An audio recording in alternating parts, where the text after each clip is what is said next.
विमल पोलो जोबा केसरी, हर पल मनाओ केसरी त्योहार 2020 में।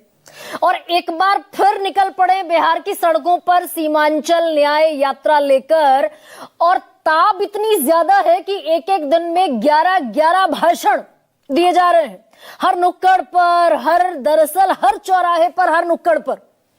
और नाम ही रखा है सीमांचल न्याय यात्रा।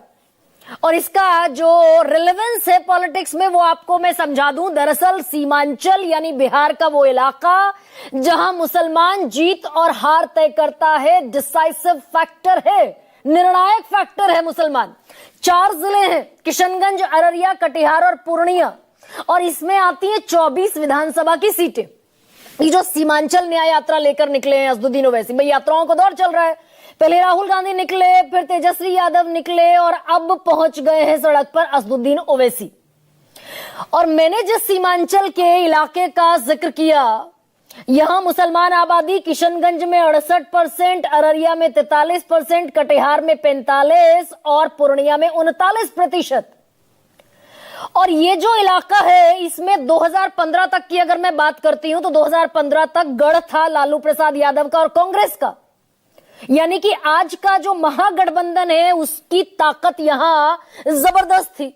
और 15 की अगर एक और तस्वीर याद करेंगे, भाई 15 में नीतीश कुमार भी महागठबंधन के साथ थे, लालू प्रसाद यादव के साथ चुनाव लड़े थे। आरक्षण की समीक्षा की जब बात कहते दिखे थे मोहन भागवत, और बीजेपी औंधे मुंह गिरी थी बिहार में।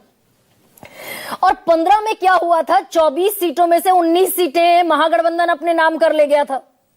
लेकिन फिर अगले 5 साल बाद जो चुनाव हुआ 2020 में, यहां ओवैसी फैक्टर जादू करता हुआ दिखाई दिया। सीमांचल के मुसलमान खड़े हो गए असदुद्दीन ओवैसी के साथ। वो जो बीजेपी की बी टीम कहा जाता है असदुद्दीन ओवैसी को, वही होता दिखा। घटकर सीटें रह गई महागठबंधन की 7।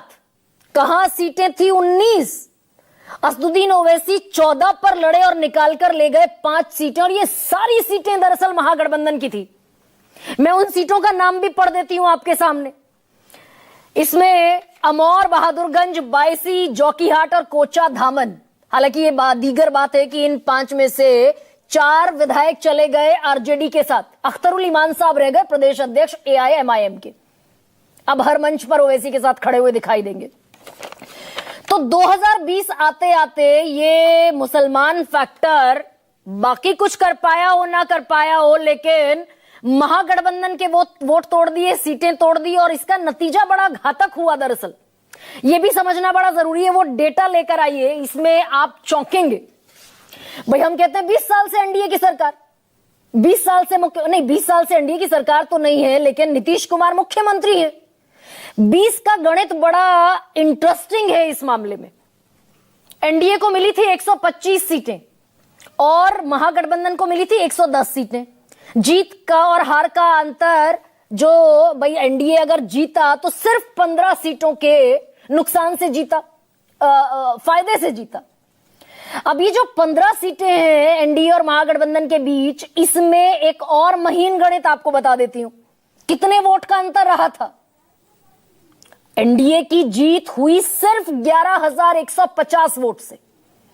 एनडीए को मिले 1,57,02,650 वोट। ये आंकड़ा बड़ा जरूरी है आपके लिए ध्यान रखना। और महागठबंधन को मिले 1,56,91,500 वोट। यानी सिर्फ 11,150 वोटों के अंतर से एनडीए जीत गया और नीतीश कुमार फिर से मुख्यमंत्री बन गए 2020 में। बीजेपी का गठबंधन जो है। और इसमें अगर मैं आपको बताऊं कि ओवैसी को कितने वोट मिले थे, तो वोट थे 5,23,279। अभी अंदाजा लगाइए कि कितने बड़े फैक्टर के तौर पर ओवैसी ने खेल बिगाड़ा आरजेडी का, महागठबंधन का, कांग्रेस का। सिर्फ 11,000 वोट कम रह गए। और परसेंटेज में ये वोट शेयर बनता है 0.03%। 1% भी नहीं है। 1% का 50वां 60वां हिस्सा भी नहीं है। इतने मामूली अंतर से जीत हार का खेल हो गया। अब ओवैसी साहब पहुंच गए सीमांचल न्याय यात्रा पर, और जैसा मैंने कहा कि एक दिन में 11 सभाएं उन्होंने कल की और आज 11 सभाएं उन्होंने फिर की। तेजस्वी यादव पर जमकर निशाना साधते हुए दिखे, और हुंकार क्या भरी कि हमारे प्रपोजल को अगर कबूल नहीं करोगे, क्योंकि बार बार चिट्ठी लिखते दिखे अख्तरुल इमान, पहले तेजस्वी यादव, पहले लालू प्रसाद यादव को चिट्ठी लिखी, फिर तेजस्वी यादव को चिट्ठी लिखी, बाकायदा ढोल बजाकर पहुंचे थे आरजेडी के पास अख्तरुल इमान साहब। अब ओवैसी कह रहे हैं कि अगर हमारे प्रपोजल को कबूल नहीं करोगे तो तेजस्वी ये याद रखो, मजलिस के हाथ बड़े दराज हैं, जो हाथ तुम्हारी तरफ दोस्ती के लिए बढ़ेगा, कल ये हाथ तुम्हारे गिरेबान की धार से भी खेलेगा। और जिस पार्टी ने हमारे विधायक खरीदे उन्हीं को गठबंधन के लिए हम चिट्ठी लिख रहे हैं। हम तो दिल पर पत्थर रख रहे हैं, क्योंकि हमें बीजेपी को यहां दरअसल सत्ता में नहीं आने देना है। अगर एनडीए जीता तो मुख्यमंत्री बीजेपी का होगा, यह तय है। नीतीश कुमार मुख्यमंत्री नहीं होंगे और हम नहीं चाहते कि ऐसा हो। हमने लालू प्रसाद यादव को खत लिखा, तेजस्वी ने कहा मुझे नहीं मिला। ताकीद ये भी करते दिखे असदुद्दीन ओवैसी कि भाई अगर घर में बाप जिंदा हो तो बाप की मौजूदगी में जब बड़ों के सामने बात रख दी जाती है तो छोटों को यह हक नहीं होता कि कहे कि आपने अब्बा को तो कह दिया, मुझे नहीं कहा। मैं सुनाती हूं आपको असदुद्दीन ओवैसी कल और आज क्या कहते दिखे। हाथ बढ़ाए हैं तुमसे हाथ मिलाने के लिए, मगर अगर तुम हमारे हाथ बढ़ाने को कमजोरी समझते हो तो याद रखो तेजस्वी, ये हाथ तुम्हारे गिरेबान के तार से भी खेलने को तैयार है। ये हाथ जब हम बढ़ाते हैं तो ये कमजोरी की निशानी नहीं, अल्लाह ने इस हाथ में बहुत ताकत दी, अल्लाह ने इस दिमाग में बहुत सलाहियत दी। हम दिमाग और अपनी हाथ की ताकत पर हर एक से मुकाबला करने को तैयार है। अब असदुद्दीन ओवैसी ये कह रहे हैं कि 4 गए तो हम 24 लेकर आएंगे, ये हुंकार भर रहे हैं, तेजस्वी को ताकीद कर रहे हैं, तेजस्वी यादव को। और दरअसल क्या ये गिदड़ भभकी है असदुद्दीन ओवैसी की? माहौल बना रहे हैं, माहौल चमका रहे हैं मुसलमानों के नाम पर सीमांचल में, या फिर दरअसल इसमें कुछ हकीकत भी है? भाई 20 में तो लड़े सीमांचल में, 14 सीटों पर जीते 5, लेकिन 22 आते आते उपचुनाव हुआ गोपालगंज पर, सीमांचल से बाहर जहां मुस्लिम डिसाइसिव नहीं है, मुसलमान फैक्टर, वहां बीजेपी ने, सिटिंग सीट थी बीजेपी की, कुसुम देवी को लड़ाया बीजेपी ने और ओवैसी ने अपना उम्मीदवार उतार दिया। तेजस्वी यादव की पार्टी भी खड़ी थी आरजेडी, और दरअसल कुसुम देवी 17,749 वोटों के अंतर से जीत गई, 17,749, और ओवैसी की पार्टी को मिले 12,214 वोट। यहां एक बार फिर बीजेपी की बी टीम बनते हुए दिखाई दी ओवैसी, और खेल बिगाड़ते दिखे तेजस्वी यादव का, आरजेडी का। अब लेकिन चिट्ठियां भी लिख दी और आज हुंकार भी बरते दिखे कि भाई अगर नहीं माने तो अकेले लड़ेंगे और दम पर लड़ेंगे, 4 गए हैं 24 लेकर आएंगे। अब सबके जहन में एक सवाल यह आएगा कि भाई तेजस्वी की तो बाहें कट चुकी हैं इसी चक्कर में, सरकार बनते बनते रह गई महागठबंधन की 2020 में, तो तेजस्वी पर असर इस बात का क्यों नहीं हो रहा है?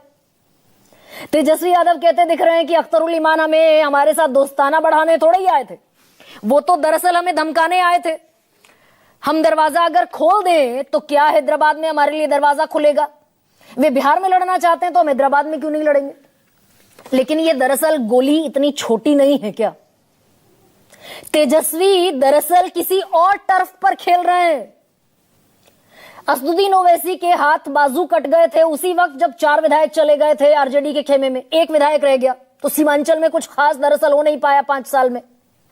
तेजस्वी यादव नहीं चाहते कि बिहार से बाहर का कोई और मुसलमान चेहरा खड़ा हो बीजेपी का बिहार के भीतर, अपार्ट फ्रॉम द आरजेडी।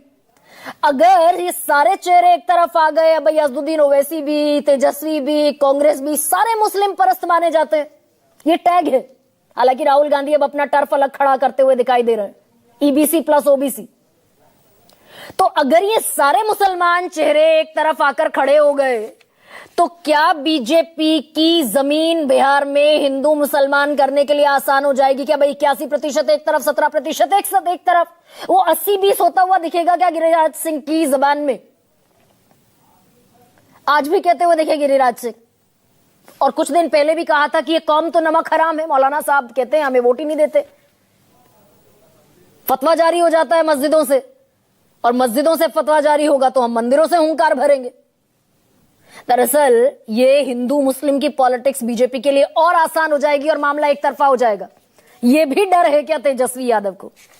और इस बीच नीतीश कुमार का जिक्र करना बड़ा लाजमी है।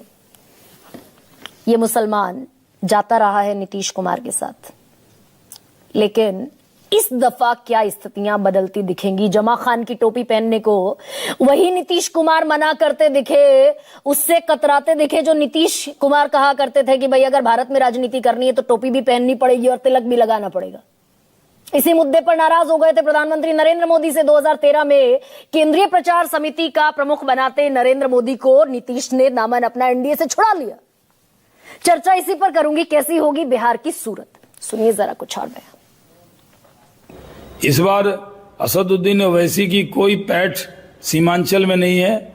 सीमांचल के लोग उनको पहचान चुके हैं और उनकी कोई भी यात्रा कर लें, इस बार अल्पसंख्यक समाज के लोग भी एनडीए के साथ हैं, पूरी ताकत के साथ हैं, क्योंकि सबसे अच्छा काम एनडीए कर रही है। उनका वोट तो सब तेजस्वी यादव ले लिया है, उनके पास वोट ही नहीं है और इस बार तो कोई उनको देगा ही नहीं वोट। मुसलमान, वो जितना मुसलमान चिल्ला लें उनको कोई वोट देगा नहीं।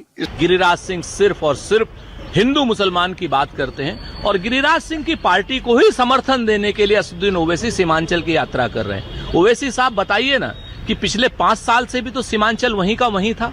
कितनी यात्राएं आपने की, कितने सीमांचल के लोगों की आपने वहां पर मदद की। अब दरअसल ये मसला सिर्फ मुसलमान का है या फिर इसमें हिंदू मुसलमान भी है? गिरिराज सिंह कह रहे हैं कि उनका वोट तो शिफ्ट हो गया आरजेडी की तरफ, यानी मुसलमान वोट से ताल्लुक गिरिराज सिंह को नहीं है। अब ऐसे में आज का सबसे बड़ा सवाल आपके सामने रखते हो,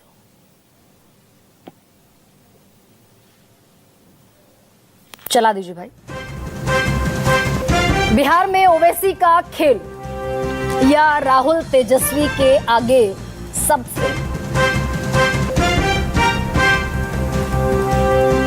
और दूसरा सबसे बड़ा सवाल, वक्फ का बदला लेंगे मुसलमान या नीतीश को हराना नहीं आसान?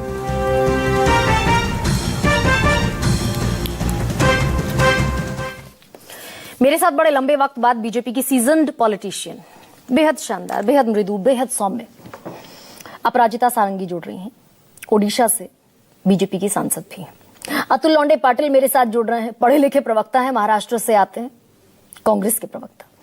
मेरे साथ इकबाल मोहम्मद शमी, पहली दफा आरजेडी के नेता इस चर्चा में शिरकत कर रहे हैं। राजीव जी मेरे साथ हैं, प्रवक्ता हैं जनता दल यूनाइटेड के। शोएब जमई मेरे साथ हैं, प्रवक्ता हैं AIMIM के। तो शोएब, मैं सबसे